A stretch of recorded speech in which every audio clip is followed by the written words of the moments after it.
If you're anything like me, you had high hopes for this Metaphor trailer coming out of the Game Awards, and boy, did Atlus deliver in a big way. And so I want to walk through some of my initial kind of knee-jerk thoughts about the things that we're seeing in the trailer, and then go through some of the other information that they've revealed, whether it's on their website, some stuff that's on Twitter, and just make sure that we're all kind of caught up on the news about what's going on with Metaphor, because this is easily one of my most anticipated games for next year. And there are a lot of really good games coming out next year. And so let's just dive into the trailer really quickly. It's a story. Beautiful animation. And that's very Kingdom Hearts. Where all people are equal and no conflict exists, like the world His Highness once dreamt of. To put it another way. I just love the idea that their version of Utopia is our world. It's like there's no conflict there. It seems great. It's just like, well, I guess the grass is always greener, I suppose. This is a fantasy.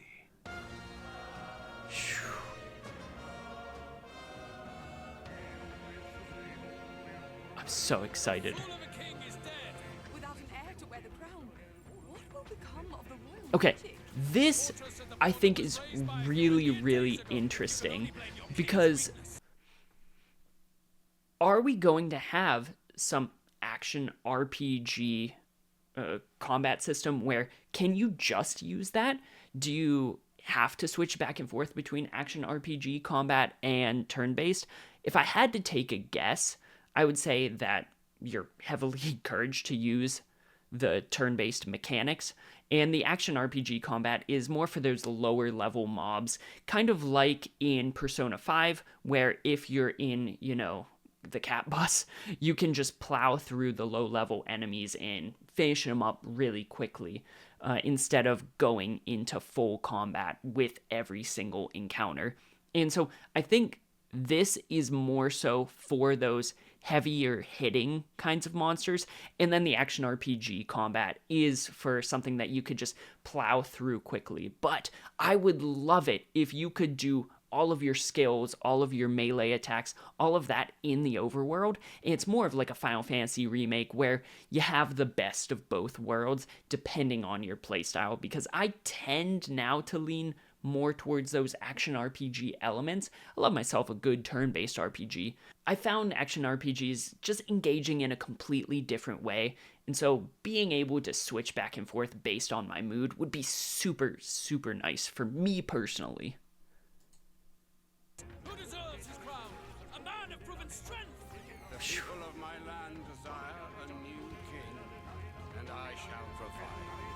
Welcome one and all to the inauguration of the tournament for the throne!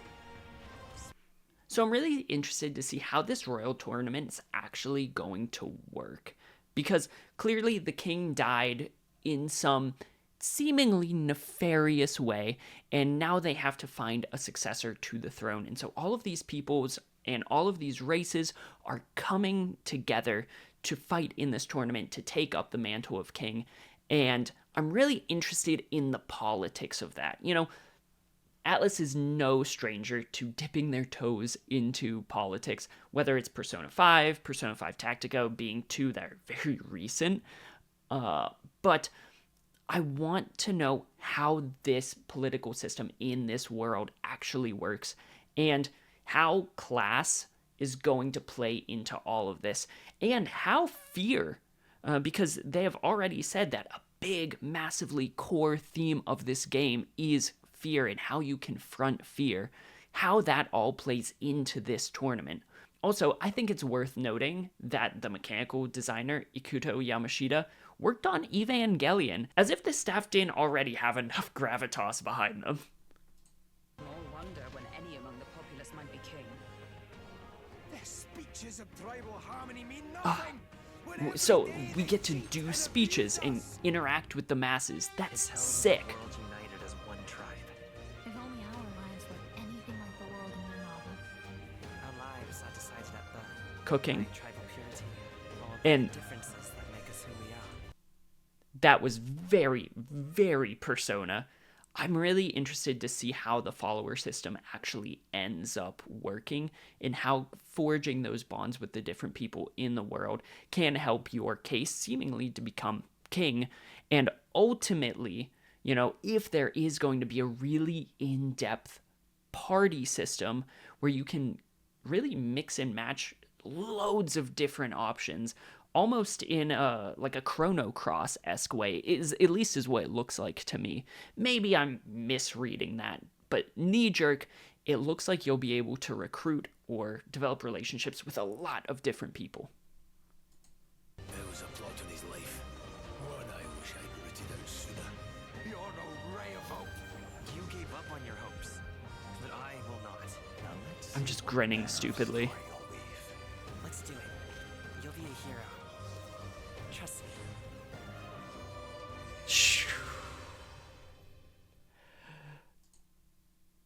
How can you argue with that?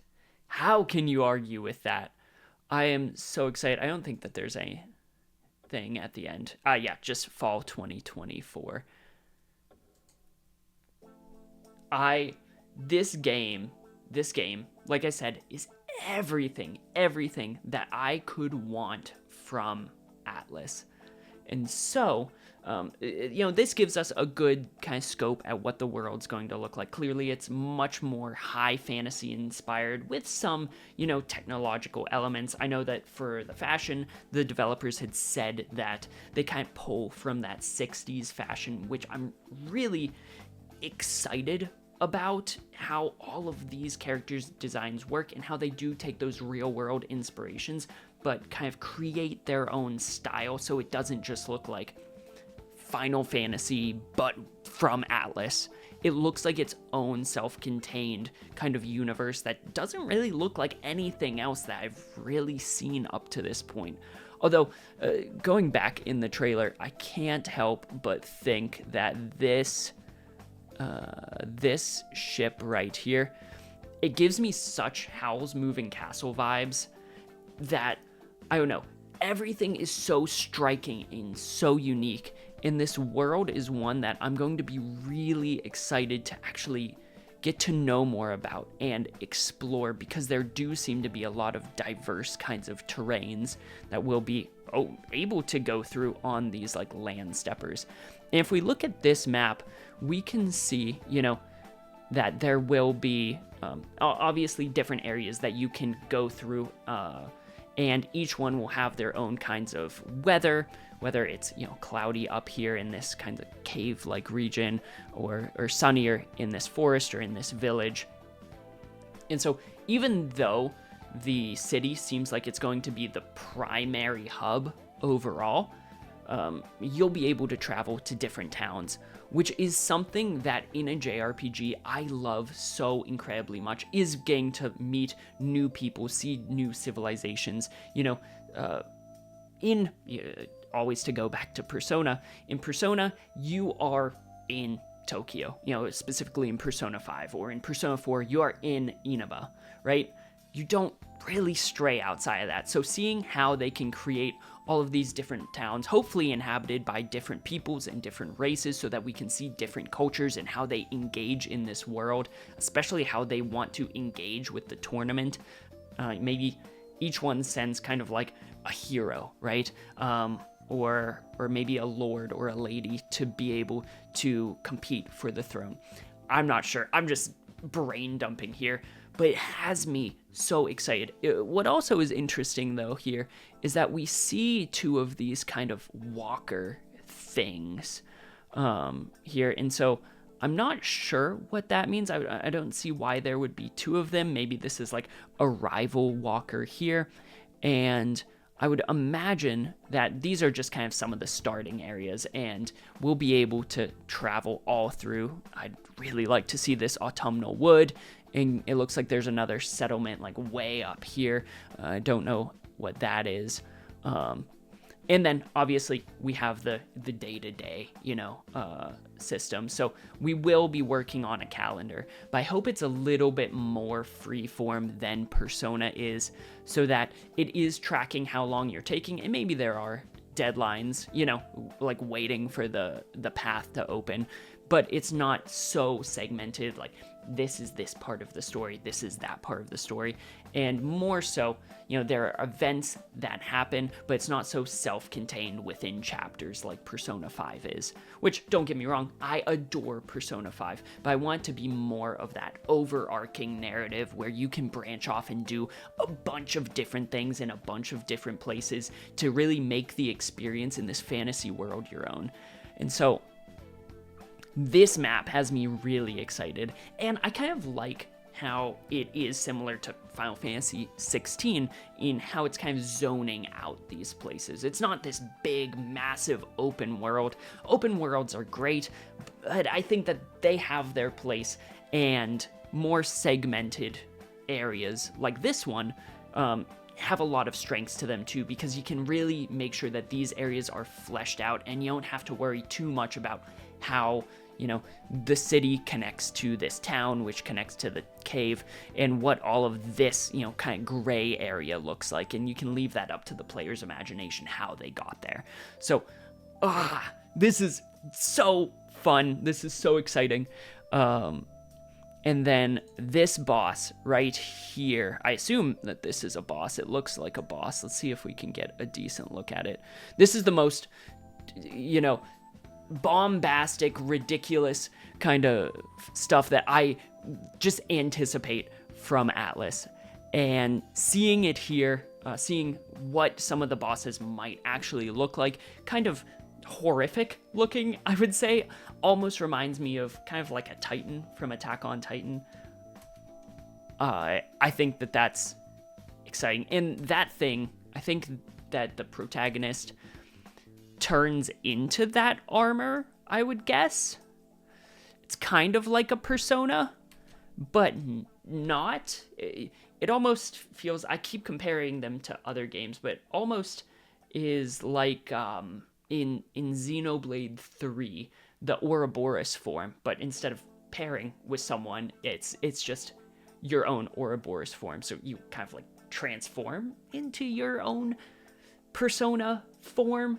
I don't know, or maybe it's like a Breath of Fire thing where you turn into a dragon, and that's like your really strong ability, but there are drawbacks to it. All of it is speculation. Let me know your thoughts in the comment section down below. But that's kind of what's going on with the trailer. If you want to hear a more analytical breakdown and less of just a brain dump, let me know. But I do want to go over here, and I want to go to the Atlus Twitter page just to scroll through because we can see that they're posting a little bit more than Atlus West is about everything, and they're posting like Famitsu articles and everything like that. But the thing that I was particularly interested in is they have a lot more content on their website, rpg.jp. So the Japanese page has a lot more information than the Atlus West page does about Metaphor. And so if we scroll down here, we can see that it lists a bunch of story stuff, which we'll go over what that actually says here in a second. But what I am interested in is all of these renders for some of the characters in the game. We can see the protagonist and some of the other characters that have been featured heavily throughout kind of the promotion, what little promotion there has been up to this point of the game. Like this girl with the red hair. She's been seen since pretty much the very beginning in some shape or another. Obviously, in the key art we've already seen, we have seen this little kind of pixie already, and we've seen him in the trailers, and this little guy fascinates me. And then, there are little character bios for each of these characters, and there are just more, self-contained. And then it goes through some of the follower system. So you can see a bunch of the different people in the world that you can start developing relationships with and followers, who I imagine that means that these are the followers that you will be gaining in your kind of campaign to become king. And so, and then, you know, staff and all of that. Beautiful looking website. Some really interesting kind of art for the game shown on here that just gives a better look at some of the things that we've seen in the trailer, and, you know, gives some better ideas on, you know, this looks like a slightly different town from the main town, or a different portion because it's a little bit overgrown. And we've got this, you know, bird looking guy. I don't know. And then just the beautiful looking user interfaces and another boss looking monster. But this image is interesting to me because it shows that everyone in the party can kind of change into one of those Persona-esque, Ouroboros-esque forms. And all of them are completely different. So I don't know if that's something that you equip or you grow based on, you can see the different classes, like she's a knight, he's a fighter, we are a seeker. I know that we can change our class because in the trailer it showed us as a different class from a seeker, which is really cool. I'm excited to see how the job system in this game actually works, because they have talked about this being a much more kind of not back to basics, but does lean more into those more stereotypical RPG qualities like that we've seen in a Final Fantasy without it fully adopting that. So I had mentioned that we can get a better translation of this so that we can get some context into what this page is actually saying if you're anything like me and can't read a lick of Japanese. And so Noisy Pixel has done us the great service of translating it for us. So it says that Metaphor ReFantazio takes place in the United Kingdom of Uchronia, a land plunged into turmoil following the assassination of its king. The story takes a dramatic turn when the royal magic, a mysterious magical power previously known only to the king, is unexpectedly invoked, sparking a grand royal tournament to determine the next ruler. Amidst this tumultuous backdrop, the protagonist, along their partner, the fairy Gallica, so her name is Gallica, embarks on a quest to lift a curse cast upon the prince, believed by the kingdom to be deceased. Oh, so we are working to help the prince get a curse lifted, and everyone thinks that he, who I imagine would be the rightful heir to the throne, is dead, which is why everyone like vultures is swarming onto the capital for this tournament, because they think, oh, without the rightful heir there, the crown is mine to take. Their journey spans the expansive lands of Uchronia, revealing that their mission is intricately tied to the ongoing tournament for the throne. To succeed, they must forge alliances with a diverse array of friends and followers from various tribes that inhabit this world, each with their own contributions to the unfolding narrative. That is really cool. So it's not just that we are part of the tournament. Our quest, which is linked to the tournament, is more so to save the prince. So we aren't going for the crown. It seems like we're more so being really just good people, I guess. I wonder if we have a pre-existing relationship with the prince, or if this is, you know, kind of fate throwing us into this situation. And so these are the different character profiles. So together with the fairy Gallica, the protagonist embarks on a journey to lift the deadly curse placed on his, his childhood friend, the Prince of Uchronia. He's a boy of the Elda tribe, branded as a tainted people by the state religion who believe they have inherited dangerous and heretical magic. So rare among the populace, they are detested and discriminated against throughout the kingdom. I have to imagine that this takes form in the heterochromia that he has, but that is interesting that we kind of have to win the public opinion back instead of just being a no-name who's helping our childhood friend, the prince. If we are hated by the state religion, though, does that mean that the king doesn't think that we have this heretical magic, well, before he died, don't have this magic, or are we just, why are we friends with the prince? I don't know. Gallica, not only a traveling companion, she's the guide who will help the protagonist carry out his mission to save the prince.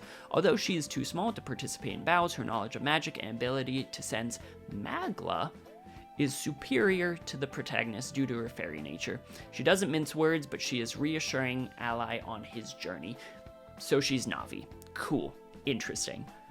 Stroll, a young man of the Clemmer tribe, he has the little goat horns, meets the protagonist in the recruitment center for the state army. A smart young man with a strong sense of justice. He hails from a noble family, and yet his circumstances are complicated, as it is rare for a noble to enlist in the army alongside commoners.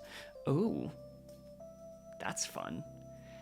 He gives Akihiko vibes. Maybe it's just because he's a cool-looking boy with white hair, but he gives me Akihiko vibes. Hulkenberg, a knight of the Rosaint tribe and former member of the royal family's Kingsguard who served by the prince's side despite her young age. She excelled in the use of various weaponry and was assigned to the personal guard of the prince, but when the prince was attacked, she failed to protect him and set out to wander carrying the stigma of this failure in her heart. So we already probably have a rapport. I imagine that there's going to be like a back and forth because she's the king's guard and we're this gross abomination that just hung out with the prince a lot, and so she's going to be very noble with a soft heart. And then Heimsmay, a former knight of the Eugif tribe, has acute perception compared to most others due to, in part, they're sensitive to sound because they have big ears. Cool. With an appearance that differs greatly from other tribes, it's not uncommon for them to be discriminated against, and it seems Heimsmay is no exception. His past, his own burden to bear. He has. Just went Yoda there. But cool. I'm really excited. That's just some cool little information about the different characters. And so I am really kind of excited to see what else this game has in store and how they are going to capitalize on this, facing your fear mindset. And I'm sure there are going to be a lot of very strong social topics, as usual in Persona games, tied distinctly in with the narrative. But because it is a fantasy world and they idealize our world, it'll be really interesting to see how that all plays out. Because I feel like oftentimes we idealize these very fictional, fantasy-esque worlds, like, I wish I could live there. And the fact that they are going to address that they wish that they could live in our world that faces, in a different form, with a lot less monsters, a lot of the same kinds of issues, just in different ways, is going to be really, really interesting. Also, the fact that the score uses a lot of music inspired by hymns and Buddhist prayers is so cool. But I think that's gonna do it for this video. It ended up being a lot longer than I had initially intended it to be. But if you want to hear me talk more about Metaphor, my thoughts on the game, cover it more as it comes out and as we get more information, let me know in the comment section down below, and consider supporting us on Patreon so that I can continue getting more content out to you as quickly as possible, because it really helps a ton. And follow me on Twitter, because a lot of my initial knee-jerk thoughts end up there anyways. So, as always, I hope you have a fantastic rest of your day, a fantastic rest of your week, and why even a fantastic rest of your month, and I will see you in the next video. Later.